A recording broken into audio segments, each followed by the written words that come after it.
What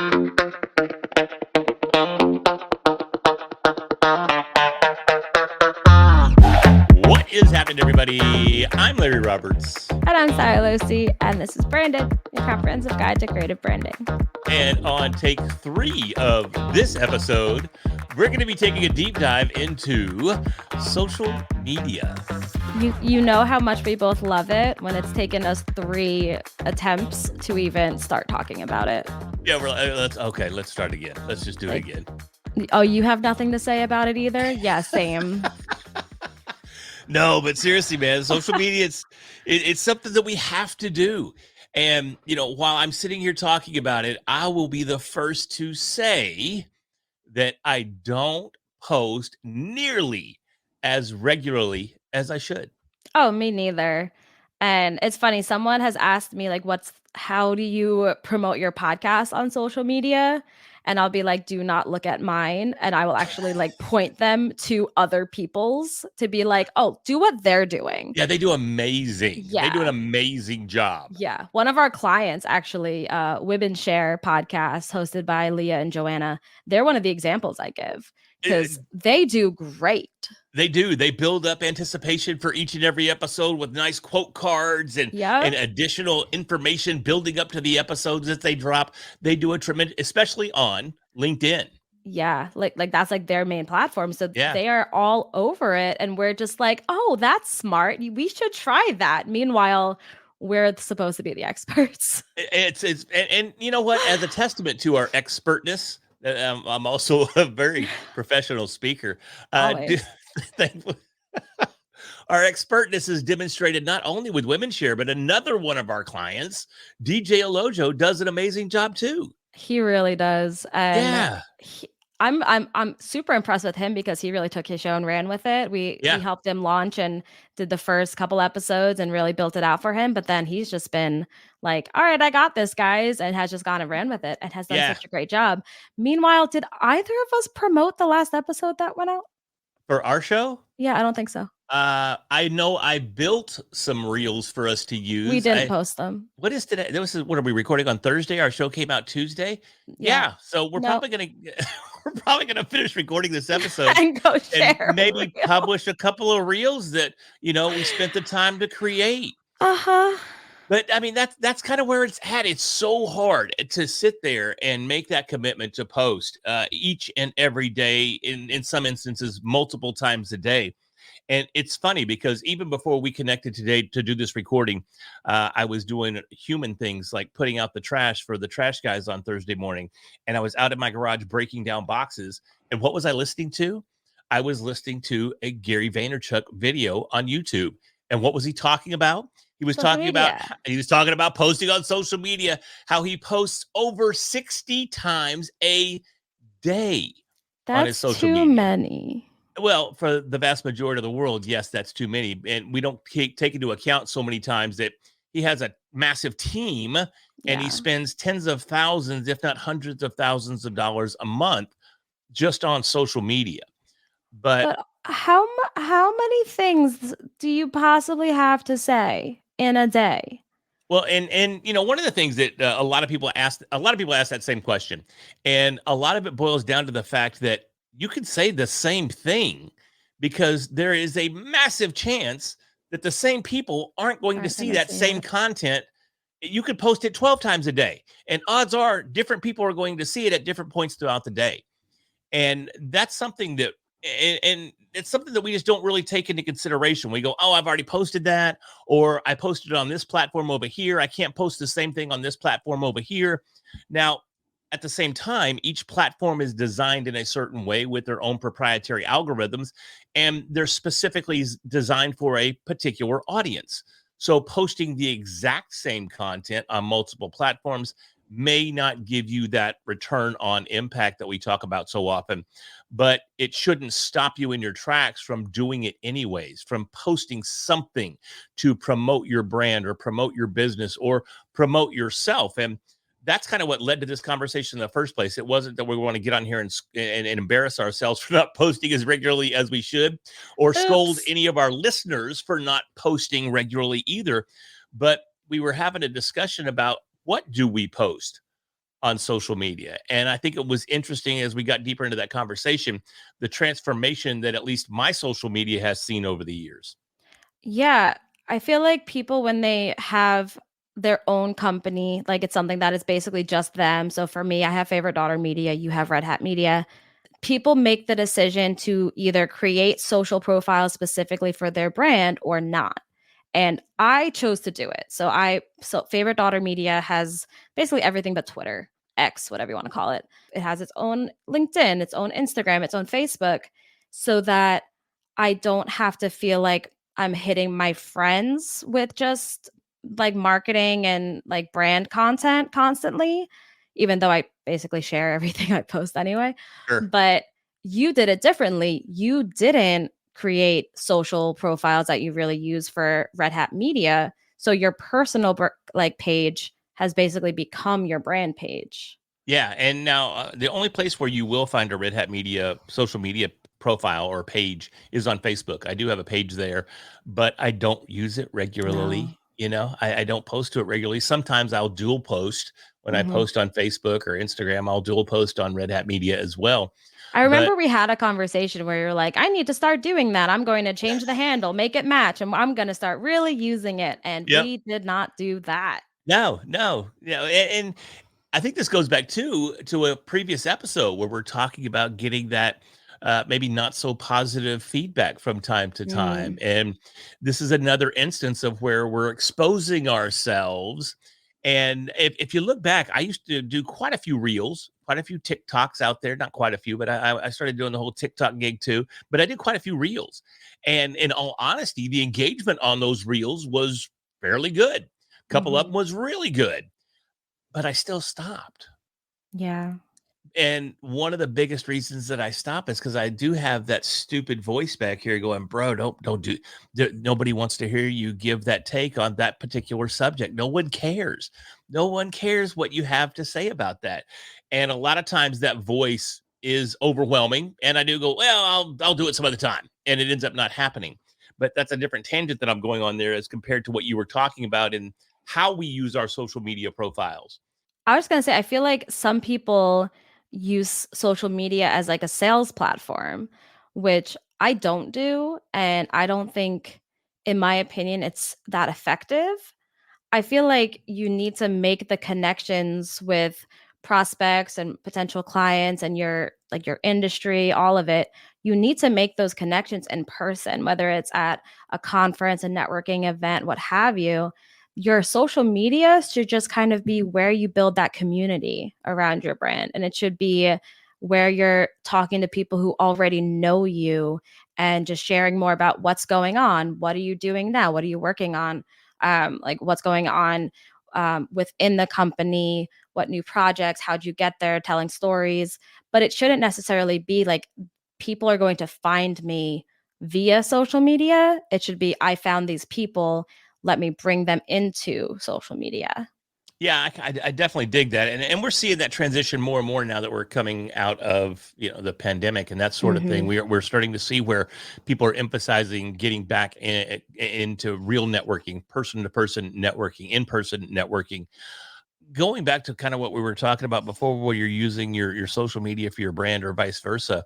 If you were to go through, please don't, my Facebook and look at, for instance, my photos. If you go to the photos and you start scrolling way down, you're going to see there was a time when it was all personal stuff. I mean, there's karate pictures and there's four-wheeling pictures and there's camping pictures and there's partying pictures and there's probably more partying pictures and all kinds, there's raptor pictures and all kinds of cool stuff. But you don't see that on my page anymore. And to be honest, I actually went through, because I've transitioned from using even my Facebook and all other platforms for more of a branding platform. I've even tried to go through and delete some of those old pictures. But Facebook makes it very difficult and extremely tedious to go back and delete your old photos. And I mean, it takes literally, because you have to do one at a time. You can't do mass deletes on Facebook. So that's why I say if you go and look at photos, you'll definitely come across some pretty wild stuff out there. Go, man, that dude looked like that back then. Oh, that's crazy. But If you go back on mine, you'll see a lot of photos of my dog in different costumes. you'll also see recent ones of my dog in different costumes. Yeah, go follow me to interact with my dog. He's adorable. He is adorable. So adorable that what should we tell everybody? Tell what are we telling them? We're telling them your latest acquisition. Oh, when I was in New Orleans for a conference, I tattooed his portrait on my arm so that he is always with me because he is perfect and the best thing in my life. Some of Sarah's best stories revolve around tattoos. So They really do. yeah. I was scared because anytime I get a travel tattoo now, I'm like, please don't look like a penis. So And if you haven't heard that episode, go back to Joe Saul Sehigh's brand success stories episode of Branded. there you go. You can hear It's all my about favorite. the world famous penis tattoo. So, anyways, going back to our social media, that's one of the questions you have to ask is how do you want to structure your social media, and do you want to separate the two? If you look at my social media now, and really if you go back even I don't know, a couple 3 years, it's all been either speaking based or podcast based, or if you really want to boil it down, it's all been branding based. Mm-hmm. And I've changed my focus completely. And I sometimes I would like to post more personal stuff, but then at the same time, I look at it and go, well, what personal stuff, bro? I mean, what do you do? There's nothing that you do that's not. I literally do nothing that doesn't revolve around the red hat or Yeah. podcasting. I literally all of my social events, everything. So while it is all branded on my social media, it really is my personal stuff too. Yeah, I do have both. They have very similar content, but I feel like it's still I can post the more personal stuff on my personal pages without it like blurring those lines, but I also I don't know how to say I have more of a life than you without it being mean. I like like you know what I mean? Like I No, do I don't. I have no things. idea. No, you don't. No, you I don't. You do don't do not. No, no, things. you don't. No, you I don't. hang out with my dog. That's a thing, Okay, okay? okay. All right, you go to the So dog part. my brand page is brand stuff. My personal page is brand Is stuff plus is Harvey. dog stuff. Is Yes, really what it 100%. is. It's really But what that's it the is. question. That's the question. How do you structure your social media? Do you structure it from a perspective of you're sharing everything, and you're mixing your brand and you're mixing personal posts as well? Because if you listen to some really high profile, we'll call them social media experts or influencers or big brand influencers, they'll tell you to mix the two. Put some personal stuff out there because, and I know you can even quote me as saying this if you listen to some other podcasts that I've done in the past. People want to know you. They want to know who you are. They want to know who they're connecting with. Yeah, people don't want to interact with the company. They want to Yeah. interact with the person, which is why I hate the term business to business. That doesn't make sense to me. I'm like, businesses don't make decisions. Businesses are just like the entity, like the facade. It's the people inside of the business that are doing everything. So no matter who you're talking to a person. So you have to, I guess, remember that and still be positioning everything that you're doing to be a like super personal so that it, I guess, has an impact on a person. So I think what people are going to, or at least what I would say to that is when you look at some of these bigger brands, that's definitely, and you got B2C, they're business to customer. But if you're dealing with the big brands, you're dealing with a Nike, you're dealing with, I don't know, Kraft, you're dealing with whatever, these big businesses, they're not really, although people are their clients, they're not really dealing with people. You don't ever meet somebody from Nike when you buy a pair of running shoes. You know what I mean? How do you differentiate that? How do you make that B2C brand without losing sight of establishing the brand itself? Does that make sense? Well, you're not meeting them, but they're still communicating with the people. Like Kraft does not get most of its money from the single box of mac and cheese you bought today. They get their money You from have no idea what I grew up same. on. But they make their money because the grocery stores buy in bulk and all of this. So technically, they're trying to get the different stores to carry out their products. But if you watch their commercials, they're not saying, "Hey, Walmart, like stock our stuff." They're showing families around a dinner table. And they're doing that So where? They're doing that on their social on media. social media, on Yeah. TV, on all of their brand messaging. Yeah. And it's all consistent. I've never seen a company like that talking to another business, even though like they could. And anything that's business to business, it's going to still have to resonate with a person just in a way that shows the value it'll have for the business, I guess. Like there's still a difference in the messaging, but you have to be talking to the key decision makers at the business if you want to have an impact. Well, see, and that goes back to who are your key decision makers for your brand? If you're leveraging social media in an effort to gain clients, how are you structuring your messaging? Do they want to see a picture of you camping, or do they want to see a picture of you on stage, or do they want to see a picture of you executing your particular brand or your particular product or service that you offer? And those are the things that you have to take into account when you're doing this. And it can be extremely difficult to find that balance. See, that's interesting. That makes me think of like my different mix of social media. Cause if I'm putting, anytime you are filling out like a speaker thing or having to put all of your social media handles somewhere to be used, I put the professional Instagram, the professional Facebook, but I usually put my personal LinkedIn because I don't post super personal content to LinkedIn. Right. Right. I post a bit like professional content. So I want people to feel like they're interacting with me rather than my brand. So that's the one I'll post instead of, even though I do have a LinkedIn for my company and I share the content back and forth, but I would never put my personal link like Instagram, personal Facebook on these forums because so much of that content is irrelevant to my brand. It's just what I'm doing in Sure. my life. So that I guess I never even thought of that. Yeah. So I just do do these it. do these organizations want to have a human on their stage when you're filling those things out? Do they want a person up there, or do they want a brand? Yeah, and that's also, I mean, you and I are very similar in some of the content that we put out. It's actually we're similar because you tell me to do it, so I copy you. But your face is on almost all of your content. Yeah. You have photos of yourself and all of this, like, so it still feels like you. So anything time, like, I don't even really consider, I don't know, like the red hat, it's just you. Like you are red hat guy. So like red hat media, just another way of saying it. So like I feel Right. like you are your brand. But Yeah. for me, it's like favorite daughter is not how people recognize me. Right. Right. If They you're at either the airport, recognize my brand. they're not gonna look around and go, oh, there's favorite daughter. I see her standing down Yeah, over but there. they'll see you and they'll say, "Oh, there's the red hat." But you didn't see me in California when I Oh had my on a god. white hat. So He Larry was picking me up at the airport before Outlier Podcast Festival, and he changed his hat from a red hat to a white hat because he didn't want to be misconstrued as being like a MAGA hat.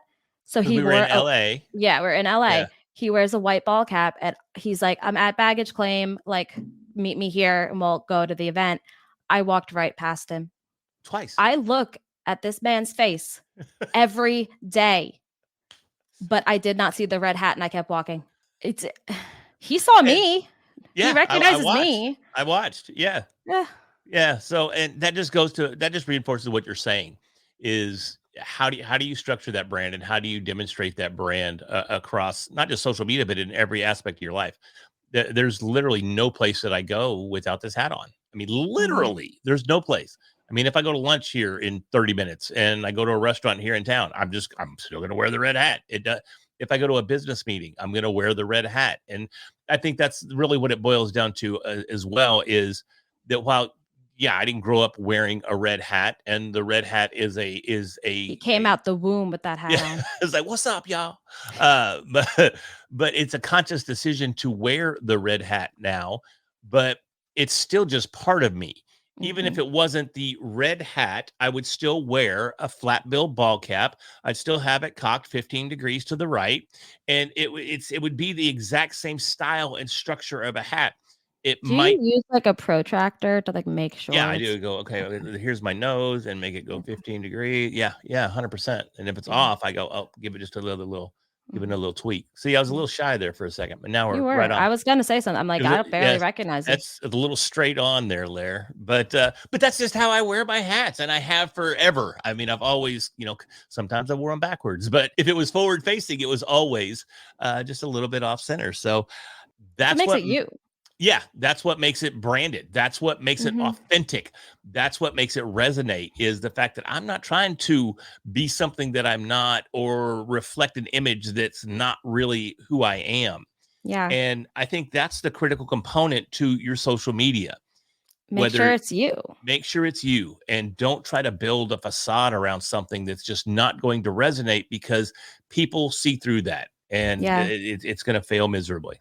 I just had that experience too. We've talked about this. I was at the conference in New Orleans. That was a financial conference, and I packed the like business professional dresses, and they never left my suitcase Yeah. because I was struggling with, should I dress like this and wear the heels and dress the way that I think people expect me to dress and the way that other people in this space will be dressed. Especially, I was speaking, and I don't want to be on stage and just have people not take me seriously because of the way I dress. But I made the conscious decision of, if I'm going to show up, I will show up as myself. Yeah. And I did my presentation in front of a room of financial advisors and financial coaches in Chuck Taylors and jeans.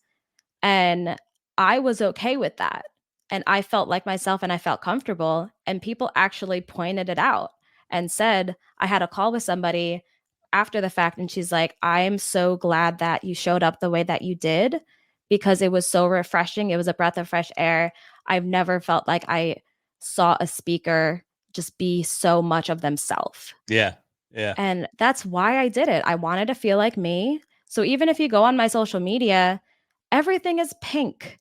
My headshot that I use as a headshot is the only professional looking photo that I use. The rest, I'm like And leaning even that's against a not professional gumball looking. machine. You're It's still dressed not. It's still comfortably. me. You're dressed I'm wearing casually. pink. It's just a professional photo, but Yeah. it's not like you're sitting there in a pantsuit, No, God, no. But the rest of the photos that I use are like, we went to the selfie museum and took fun pictures with different backdrops. And I Yeah. use those as my brand photos because they are just like me completely and authentically. And if that doesn't look like the people at the finance conference and the headshots that they use with their suit jackets and their like sit up straight, shoulders back, that's okay because that's not who I am. Yeah. And they were doing free headshots, and I just didn't even get one because I'm like, they're gonna expect me to just look like that. And I'm like, okay, well, do we have any fun backdrops? And can I be like dancing during the photo shoot? No, No. I have to sit here and just have that smile, and then Give you it that tilt my head. No, the I JC Penney I look. didn't want it. We have Yeah. to continue to show up as ourselves, no matter whether it's social media, in person. And if you find yourself in a room where you don't feel like you can show up as yourself, it's time to find a new room. There you go. That There is you not the go. room for you. So figure out which room is for you, figure out how you want to structure that social media, but the bottom line is just come authentically. And whatever fits you, your brand, and your business the best, that's the approach that you need to take. Not saying one is better than the other. Authenticity is the key. And consistency. All of our favorite buzzwords. Yep. We got to throw that in there. So, well, we consistently ask you each and every week that if you found some value in this episode, to go ahead and smash that subscribe button so we can continue to bring you these episodes each and every week. And, we're still going to ask this week. So do us a favor, smash that subscribe button. We really, really appreciate it. So with that, I am Larry Roberts. And I'm Sarah Lucy, and we'll talk to you next week.